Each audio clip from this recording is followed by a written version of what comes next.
பிரபல நடிகையின் வீட்டில் நடந்த விபரீத சம்பவம். இறப்புக்கான காரணம் கொலையா இல்லை விபரீத முடிவா என காவல்துறையினர் விசாரணை. பாலிவுட்ல பல படங்கள்ல நடிச்சிட்டு வர ஹிந்தி நடிகையான மலைக்கா அரோரா ஒரு நடன கலைஞராகவும் பிரபலம் அடைஞ்சவங்க. இந்த நிலையில மலைக்கா அரோராவுடைய தந்தையான அனில் அரோரா அவருடைய இல்லத்துல திடீரென விபரீத முடிவு எடுத்துக்கிட்டதா செய்தி ஒண்ணு வெளியாகி இருக்கு.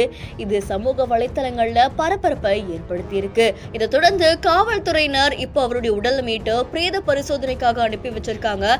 அவர் எப்படி உயிரிழந்தாரு அப்படின்ற மாதிரியான இன்னும் அதிகாரப்பூர்வ அறிவிப்பு வெளியாகல. இந்த சம்பவம் பாலிவுட் வட்டாரத்துல பெரும் சோகத்தை ஏற்படுத்தி இருக்கு. இந்த செய்தியை பார்த்த பல சமூக ஆர்வலர்கள் அவங்களுடைய வருத்தங்களை தெரிவிச்சது மட்டும் இல்லாம இந்த மாதிரியான விபரீத முடிவு தோன்றுச்சு அப்படின்னா உடனே அவசர உதவி எண்ணான 104 அழைக்க சொல்லியிருக்காங்க.